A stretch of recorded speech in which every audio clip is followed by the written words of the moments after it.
following WCIA News special presentation. He is sponsored by Ameren, Illinois. Honoring Black history, mind, body, and soul. With your hosts, Karina Rubio and Matthew White. Well, welcome to our Black History Month special. It's impossible to underestimate the impact African Americans have had on our society. Leadership, innovation, advancements in arts and sciences, the list goes on and on. Tonight, we want to share some stories reflecting some of that impact on our local communities. And it's something that we think you at home will agree is significant. Now, the name Somerville is well known and well respected in these parts. Chandra Somerville, right behind me, is a big reason for that. And she can tell you that her one-word mission is service. Service was instilled in me growing up. I've known all aspects of service to my community. But perhaps most important to Somerville, her legacy doesn't stop with her. You're going to hear how she's inspiring other women of all colors with her relentless commitment to serving her community. And speaking of service, there's a new program designed to get more people of color into an industry in need. Healthcare advocates say there's a struggle to get Black and brown people into the field of nursing.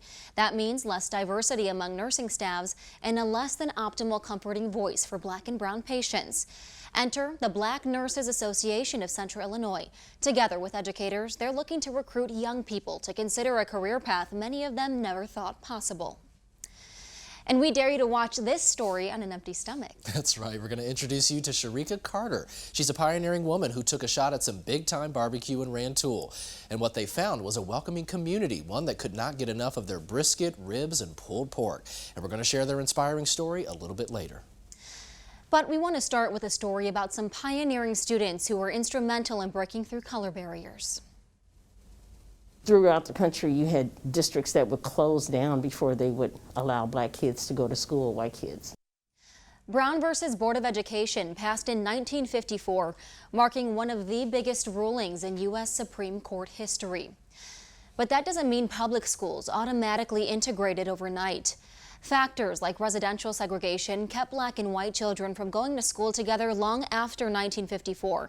But here in Illinois, Urbana schools became the first district in the state to implement a concrete desegregation program. That was in the mid-60s, and it's all thanks to the Ellis Drive 6. Dr. Evelyn Burnett Underwood was born in Mississippi in 1943.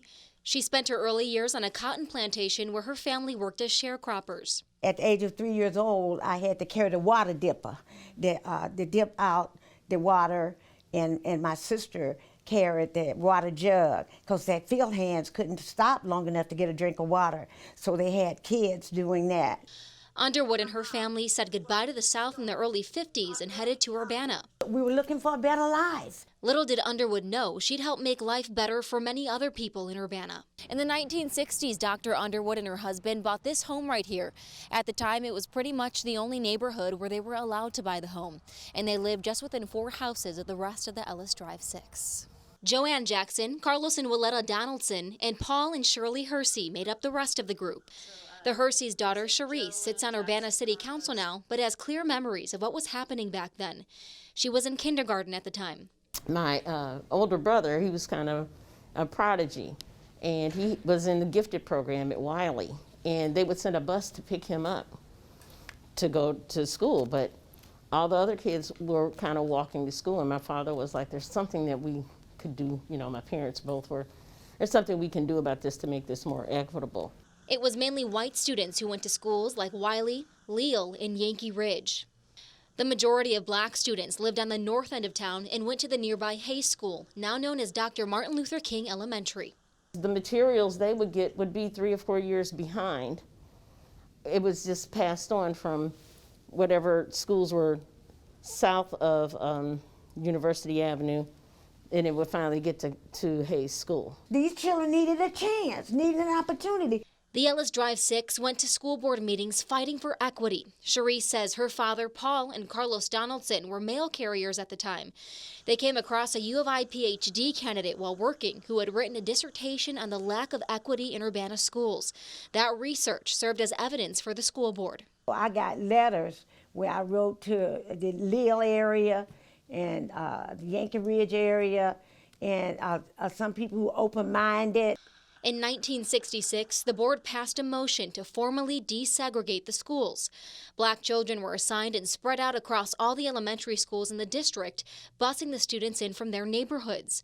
Cherie says this busing plan eventually became the model for other districts across the state. Some people had to ride the buses to keep our children safe once the desegregation, integration was implemented, because they was, the white communities of some of them was so angry. But people like Underwood didn't back down. In '68, she became the first black person elected to the school board at just 25 years old. I didn't have a degree, and most everybody had a degree on it, but I had guts. Underwood went on to serve 4 terms. She was the only black board member in those 12 years. We need a seat at the table. Dr. Evelyn Burnett Underwood ended up earning a total of 5 degrees over the years, including her doctorate in education from the U of I in 2000. She also served on the National Caucus of Black School Board Members. Paul Hersey was elected alderman in 1964, making him Urbana's first black elected official. Now, we thought you at home might be interested to know about one other prominent African-American who left her own mark in Central Illinois. Mary Alexander moved from Tennessee to Champaign in the late 1930s, hoping for bigger and better opportunities. But she quickly learned that was not the case. Alexander then joined the League of Women Voters to improve the lack of housing options for underserved communities. She also co-founded the Champaign-Urbana Improvement Association in the mid-50s. The group then boycotted the new J.C. Penney in town for employment discrimination, and then after 3 weeks, the store opened its employment to African-American people. Several local businesses then followed shortly after. Now, up next, we're going to tell you how a commitment to serving others forged a path of significance for one local woman, and how the new year rang in a new era for one of Central Illinois' oldest Rotary clubs, and why none of it would have been possible without the leadership and courage of Chandra Somerville. Honoring Black history, mind, body, and soul. It's hard to believe, but just 4 years ago, Champaign's Rotary Club named Sam Banks as president, making him the first African-American president in the chapter's history. And then 3 years later, another important milestone was achieved, and it was fortunate enough to spend some time with Chandra Somerville. And we got to reflect with her on the legacy of service. Thank you very much for your service and your time. Have a great Rotary Week. In 2021, the Champaign Rotary Club rung in a new era. That's when Chandra Somerville became the president, and she's the first African-American female to earn the role. But Chandra will tell you she's no stranger to serving. Service was instilled in me growing up.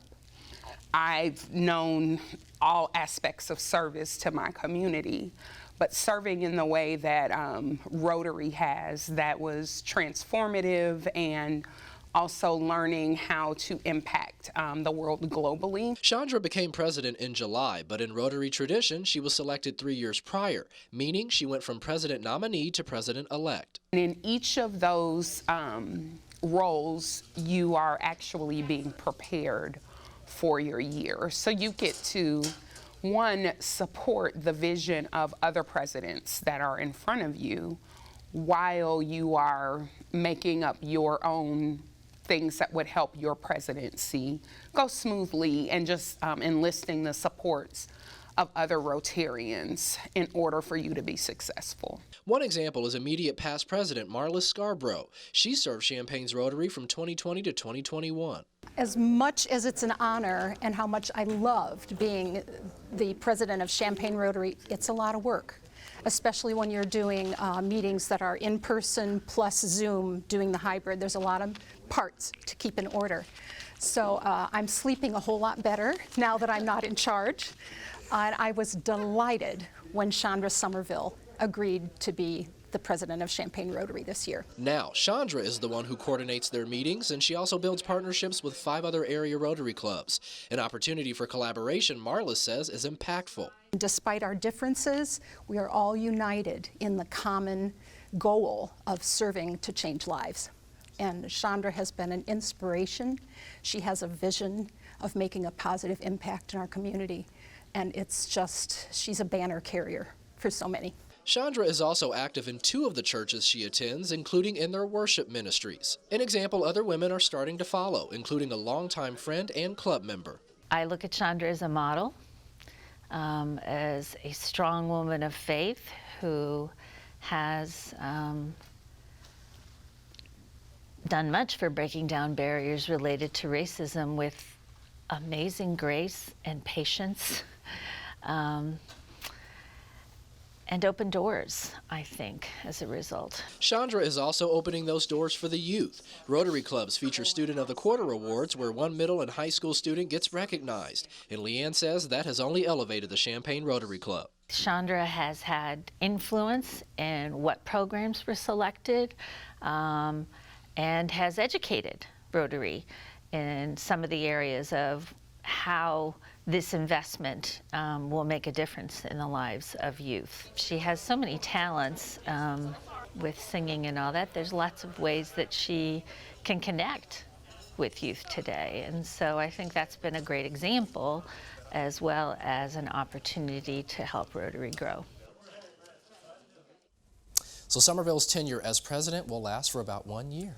Now, Matthew, she is clearly a remarkable woman in a number of ways, but what struck you most about her approach? I would have to say it was just her fiercity with her approach as far as leadership goes. She had a lot of bravery and a lot of support around her, and I think a lot of people kind of reflected on just the impact that she's made with her actions. And I think when you speak about something, you also have to live it.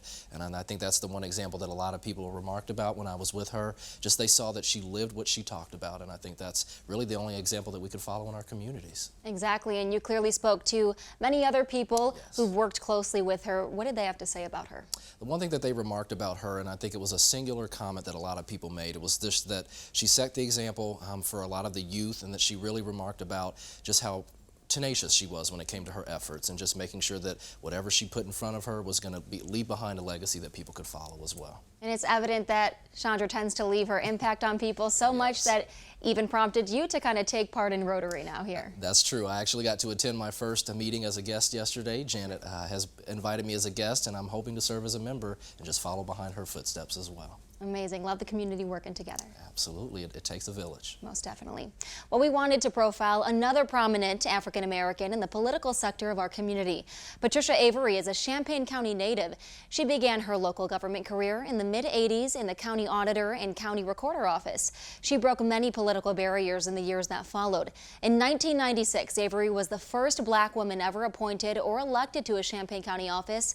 And then in 2000, she became the first woman, the first African American, and the first Democrat to chair the Champaign County Board. And coming up next, a new approach to one of the biggest problems facing healthcare in Central Illinois. We're going to tell you about a unique effort to introduce more black and brown students to the opportunities within the nursing industry. Plus, there is strength in numbers, and we're going to introduce you to the organization 100 Black Men of Central Illinois. They're giving their all to make a difference in the lives of local youth through the power of mentoring. Honoring Black history, mind, body, and soul. Well, they're there for us in some of our most pressing times of need. Nurses attend to us when we're sick and in need of care. But the number of people choosing nursing as a career path is dwindling, especially in the minority communities. That's right, but one local organization is working to change that and in turn revolutionize the nursing industry. So Demetria Sanders shows us why experts say diversity in healthcare is so critical in a program looking to make it a reality. 30 years in healthcare and 20 years as a registered nurse. Virgetta Harris's career is inspired by her past. I had illness when I was younger, and I have always wanted to help people. Doing so while adding diversity to the healthcare field and providing a comforting voice for patients in Black and brown communities. I can help them understand what they didn't understand. I can at least make them feel comfortable enough to talk to me and say, I didn't get that. She adds getting more Black nurses into the workforce still remains a challenge. So far as the racial diversity goes, I've seen a lot of struggles with that. The president of the Black Nurses Association of Central Illinois and professor at Illinois Wesleyan, Dr. Elaine Hardy, says that work begins in early childhood. I don't know that a lot of Black and brown children know that they can be nurses. and what a nurse does and what it can lead to. She says the support should continue throughout the academic journey. If you ask a lot of students, have you already applied for schools? A lot of them haven't, and they're seniors.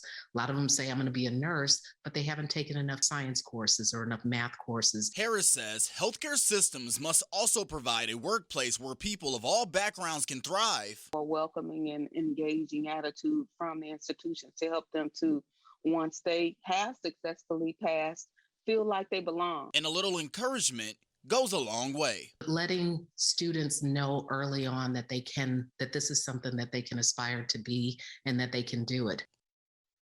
So those two women that you heard from are also working to get the word out about the importance of getting vaccinated against COVID-19. Hardy says preventative measures are a critically important part of meeting healthcare needs. And there's power in the practice of mentorship. That's why the organization 100 Black Men of Central Illinois is making a difference in the lives of local youth. The cornerstone of their work, their Mentoring for Life program, is preparing young Black men for a bright future. Demetrio Sanders continues his reporting for us. Financial and economic empowerment, health and wellness, education, and mentoring. These are the 4 pillars of 100 Black Men of Central Illinois. We have members that are in each of the pillars, but I would say the most important pillar that we have is, of course, our mentoring and reaching out to the youth. Aaron Kilgore is one of the mentors serving the organization. Each week, members host a program known as Mentoring for Life in Bloomington, Normal, and Peoria's Carver Center. My grandmother, Irma Davis, was a executive director here for many years, and when I was born, I was pretty much born into Carver. Mentoring for Life is for young men 8 through 18, the program's curriculum ranging from budgeting to Black history. We walk through a lot of those topics in order to help them be the most proactive and contributing people that they can be. 15-year-old Jackson Andrews, a mentee, has been part of the program for around 3 years. It's really nice having older people teach us younger people about what it's like for them and giving us advice on how to live our lives. Andrew says he's learned life lessons that aren't taught in a traditional classroom. What it's like to grow up as a Black man and how to stay safe, be myself, enter myself into different communities. Oftentimes after graduating the program, Kilgore says mentees will reach out about their grades or how they're doing in school. It's fun to watch them go through the different paces as they mature into manhood. And he says he hopes Mentoring for Life gives young Black men a sense of service and understanding of who they are that carries into the future. They can be strong men who are contributing to society in amazing ways. Now, the overall concept of the 100 began in New York in 1963 when a group of concerned African-American men began meeting to explore ways of improving conditions in their community. The group adopted their name as a sign of solidarity. Even then, they wished to ensure the future of their communities by aiming resources toward youth development. And when you eat at Dis and Dat Barbecue in Rantoul, you're not just getting a plate full of mouth-watering barbecue. You're also getting a taste of the pioneering spirit that prompted 2 African-American women to take a shot at the American dream. So coming up next, we'll have the power of pursuing your passion and the reward of seeing the smiling face of your customers, even if those smiling faces are dripping with barbecue sauce. Honoring Black history, mind, body, and soul. Well, owning a small business takes a lot of work and dedication, but when putting smiles on faces with food is your passion, it motivates you to push through those obstacles. Now imagine my excitement when I got assigned to do a story about a pioneering woman with a flair for good eats. And trust me, the barbecue did not disappoint. Being your own boss comes with its perks. Sharika Carter calls the shots here. She grew up on good barbecue. Seeing my uncles on the grill was always so fascinating to me. Whenever we had a barbecue, they would have 4, 5 grills lined up, everybody cooking something different. I'm going grill to grill. Now Carter's the one serving it up. She started out catering and making deliveries out of her home. But in September of 2020, Carter and her sister, Dorothy Johnson, opened Dis and Dat Barbecue in a brick and mortar space. We took off like a tidal wave. I never would have imagined that we took off the way we did. But the pandemic didn't make things smooth, from rolling with constant changes to dealing with supply chain issues. She's had some ebbs and flows, some ups and downs, but she's come back like the comeback kid every time. Regina Kreider is Carter's pastor, friend, and supporter. She's seen the growth since day one. She's black, she's a black woman, and she's out here doing it for her family, doing it for her community, leaving a legacy for her family. I pat myself on the back a little bit, because there's a lot of folks who didn't think we would be able to do it. But that doubt lights Carter's fire even more. Barbecue tends to be a male-dominated industry. We are females, so nobody takes us seriously being able to barbecue. That is until you take a bite. From pulled pork to mac and cheese to rib tips, Carter will put her dishes up against any pitmaster. Who wants the smoke, as the young folks say? Disendat's success only adds to the push to revitalize Rantoul business. We can use the additional revenue and income, what she brings to the community. She just doesn't bring great barbecue and great food. She also brings advocacy and support for young people and families. For women like Carter, there's a secret weapon that has made small business success possible. It ain't nothing like girl power, okay? Ain't nothing like girl power. Last year, the organization Buy Black Chambana voted Disendat Barbecue top business startup in the area. Well, we do thank you all at home for joining us tonight to honor the impact African Americans have played and are still playing throughout our community. Of course, 1 month isn't enough to do justice to the impact black and brown people have had in Central Illinois over the years. We look forward to sharing more stories about more people making a difference in Central Illinois in the days and weeks ahead. Have a good night. WCIA News special presentation was sponsored by Ameren, Illinois. Honoring Black history, mind, body, and soul.